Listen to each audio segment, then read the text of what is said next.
Les aventures d'Alice au pays des merveilles. Dame, Alice avait appris pas mal de choses à l'école, et bien que ce ne fût pas tout à fait le moment d'étaler ses connaissances, elle n'en était pas moins édifiante d'instruction. Oui, je ne suis pas loin du centre de la Terre, c'est certain, mais encore me faudrait-il savoir à quelle latitude ou longitude je me trouve. À vrai dire, notre amie n'était pas très fixée sur le sens des mots longitude et latitude, mais elle estimait que c'étaient là de grands mots qui sonnaient bien. Qui sait, peut-être vais-je comme cela traverser toute la Terre et me retrouver demain de l'autre côté du globe. Ah, ce serait drôle de sortir de terre chez les peuples qui marchent sur la tête et qu'on appelle les antipathes, je crois. Il faudrait leur demander comment s'appelle leur pays. Pardon monsieur, pardon madame, est-ce ici la Nouvelle-Zélande ou bien l'Australie? Et Alice esquissait une révérence, ce qui n'allait pas sans quelques difficultés. Mais non, je ne demanderai rien du tout, cela me ferait paraître la plus ignorante des petites filles. Merci. D'ailleurs, il doit y avoir des écriteaux sur les routes dans ces pays-là aussi. Et comme elle descendait toujours pour s'occuper, elle continuait à bavarder toute seule. Dina, ma petite chérie, vous allez bien me manquer ce soir. Pourvu seulement qu'on n'oublie point de vous donner votre scoop de lait. Ah, Dina, je voudrais bien vous avoir là, dans mes bras, en ce moment. Il n'y a pas de souris par ici, mais il y en a peut-être bien des chauves-souris. Et toutes ces bêtes-là se ressemblent, vous savez. Mais dites-moi, chérie, est-ce que les chats mangent les chauves-souris? Dina ne répondit pas, vous vous en doutez, et Alice d'ennui se laissa volontiers gagner par le sommeil. Ah, elle commençait à s'endormir, vraiment qu'elle se promenait au jardin, la main dans la patte de Dina, disant avec sérieux: les chats mangent-ils les chauves-souris? Les chauves-souris mangent-elles les chats? Dina, avouez la vérité, avez-vous jamais croqué une chauve-souris? Quand tout à coup, patapoum poum poum, elle dégringola et s'étendit de tout son lot sur un gros tas de bois et de feuilles mortes. Le plus étrange, c'est qu'Alice put se relever l'instant d'après et constater, en remuant bras et jambes, qu'elle n'avait pas le moindre mal. Devant elle s'ouvrait un long couloir. Le lapin blanc était là et disait en marchant très vite: oh là là là là là là là, par mes oreilles et par mes moustaches, comme je vais arriver tard. Alice n'eut qu'une idée, rejoindre cette fois coûte que coûte maître Jeannot. Et elle courut après lui. Mais voici qu'au moment où elle allait l'attraper par le bas de son petit veston, le lapin tourna brusquement à gauche et disparut encore. Alice, elle, se trouva soudain au beau milieu d'une vaste galerie, éclairée par une rangée de lampes qui pendaient du plafond. Aux deux bouts de la galerie, un mur. De chaque côté de la galerie, des portes, mais toutes fermées à clé, hélas. Alice était prisonnière, seule, abandonnée dans le plus mystérieux trou du monde. La pauvrette, alors, se sentit devenir toute triste, et se mit à réfléchir avec amertume sur les difficultés de sa situation. Comme elle se désespérait, elle aperçut soudain dans un coin de la galerie une petite table à 3 pieds en verre massif. Il n'y avait rien sur cette table qu'une clé d'or minuscule, et la première idée qui vint à Alice fut que cette clé pouvait bien avoir quelque rapport avec les serrures des portes. Elle s'en saisit donc et l'introduit dans la serrure de la porte la plus proche. Puis dans toutes les serrures, mais ce fut en vain. La clé minuscule nageait dans des grands trous. Cependant, en cherchant mieux, Alice finit par découvrir dans un autre coin de la galerie et masquée par un rideau une toute petite porte, haute à peine comme 3 pommes, avec une serrure tout juste visible où la clé minuscule se trouva d'ailleurs, allait fort exactement. Alice ouvrit cette porte et vit qu'elle donnait sur un étroit passage pas beaucoup plus large qu'un trou de souris. Elle se mit à genoux, se baissa jusqu'à terre, jeta un coup d'œil par l'orifice et aperçut alors, à l'extrémité de la petite allée, un amour de jardin. Le plus joli jardin du monde. Qu'il eût été doux de sortir de cette froide galerie et de se promener là-bas, parmi ces fleurs gracieuses, à la chansonnette des fontaines en cascade. Mais quoi?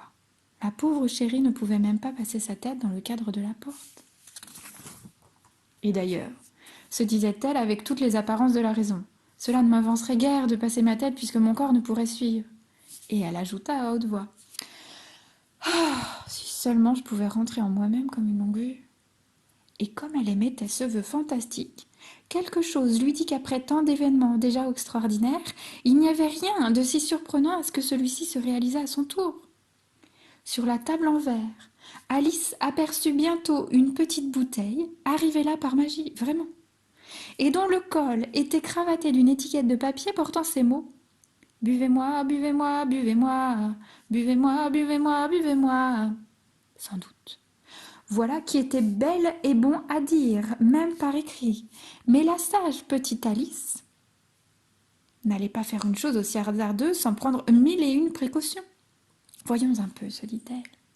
S'il n'y a écrit nulle part sur cette bouteille poison, car elle avait lu d'effrayantes histoires où des enfants étaient morts dans des souffrances atroces, tout simplement parce qu'ils n'avaient pas voulu tenir compte des bons avis de leurs parents. Par exemple, qu'il ne faut jamais boire le contenu d'une bouteille sur laquelle se trouve le mot poison. Cependant, la petite fiole trouvée sur la table de verre ne portait pas le mot terrible et Alice s'aventura à goûter un peu au liquide qu'il y avait dedans. Cela avait un excellent goût, mélangé de tarte aux cerises, de crème, d'ananas, de dinde rôtie, de café, de tartines chaudes beurrées. Et Alice n'hésita pas davantage. Elle but une grande gorgée, puis une autre, et vida ainsi la bouteille jusqu'à la dernière larme. Quelle étrange sensation, dit Alice, en cherchant à se rendre compte de ce qui advenait. Il me semble, ma parole, que je rentre en moi-même comme la longue vue dont je parlais tout à l'heure. Et tel était en effet le miracle qui s'opérait. Notre amie se trouva subitement ne plus mesurer que la hauteur de 2 pommes et demie. Loin de s'en plaindre, elle sauta de joie à l'idée que sa taille allait lui permettre de franchir la petite porte et de passer dans le jardin mignon. Elle attendit quelques minutes, malgré sa hâte, pour voir s'il ne lui arriverait pas de rapetisser encore jusqu'à disparition complète. Car il pourrait se faire, pensa-t-elle, que je ne me consume entièrement ainsi telle une bougie qui brûle. Et elle imagina la tristesse, le néant d'un pareil dénouement. Enfin, voyant qu'il ne se produisait plus rien de nouveau, elle se dirigea vers la petite porte. Mais hélas, 3 fois hélas. Quand elle y fut arrivée, Alice s'aperçut qu'elle avait oublié la clé d'or sur la table de verre, et l'idée lui vient immédiatement qu'à présent, elle n'arriverait plus à l'atteindre aussi haut, avec sa taille minuscule et ses bras longs comme des ailes de papillon. De fait, Alice, revenue près de la table, eut beau tourner, s'efforcer, essayer de grimper après l'un des pieds. Elle ne réussit qu'à voir d'un peu plus près, en levant la tête, la clé d'or qui, à travers la table transparente, la narguait sans pitié. Pauvre Alice. Quand elle fut à bout d'efforts, elle s'assit sur un bouchon qui se trouvait là par hasard et pleura toutes les larmes de son corps. Voyons, il n'y a pas de raison de pleurnicher comme cela, se dit-elle à la fin et d'un ton plus sévère. Je vous ordonne, mademoiselle Alice, de cesser immédiatement. Car bien qu'elle les suivît le moins souvent possible, elle avait ainsi coutume de s'adresser à elle-même les plus sages avis du monde. Quelquefois, elle se grondait si fort que les larmes lui en venaient aux yeux. Un jour, elle s'administra une maîtresse claque parce qu'elle avait triché dans une partie de croquet. Elle jouait d'ailleurs toute seule contre elle-même, car cette étrange enfant aimait à se donner l'air d'être 2 personnes. Mais ce n'est pas le moment de vouloir être 2 personnes, pensait-elle avec quelque esprit dans sa condition actuelle. Vraiment, il reste à peine assez de moi pour faire convenablement une seule personne. Comme elle y rêvait, ses regards tombèrent sur une petite boîte qu'une main invisible avait déposée dans un coin de la galerie. Elle s'en saisit, l'ouvrit et y trouva un gâteau qui portait joliment dessiné avec des raisins de Corinthe les 2 mots: Mangez-moi, mangez-moi, mangez-moi, mangez-moi, mangez-moi, mangez-moi. Allons-y. Et mangeons ce gâteau, se dit Alice carrément. S'il me fait grandir, je pourrai atteindre la clé, et s'il me fait devenir plus petite encore, je pourrai me glisser sous la porte. Ainsi, de toute façon, je m'introduirai dans le jardin et advienne que pourra. Elle croqua donc un petit morceau de gâteau et tout de suite s'interrogea anxieusement. Qu'est-ce qui va se passer ?